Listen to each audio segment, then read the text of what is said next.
Mort du petit Émile, un jeune oncle sportif au centre de l'attention. Depuis mardi matin, les suspects sont interrogés à la gendarmerie de Marseille, chacun séparément, sans confrontation. Des auditions menées avec prudence par la session des recherches locales.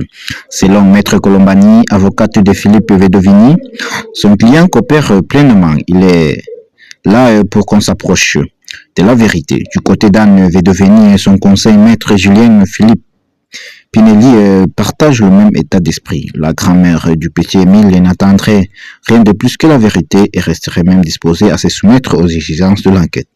Les gardes à vue ont été ainsi prolongés.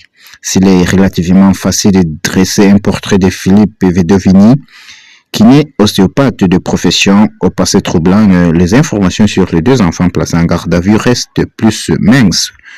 Le Parisien décrit toutefois une scène très parlante alors que les gendarmes procèdent aux interpellations.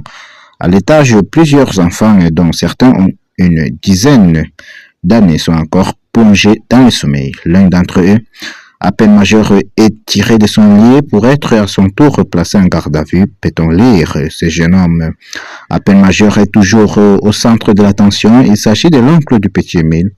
Toujours selon le Parisien, il serait un ancien judoka et vivrait encore au domicile familial. Il est soupçonné, comme les autres membres de la famille, d'homicide volontaire et de recel de cadavres. Même si son degré d'implication reste à éclaircir, un profil jusqu'alors inconnu du grand public qui intrigue tant par son jeune âge que par sa potentielle implication dans ce drame.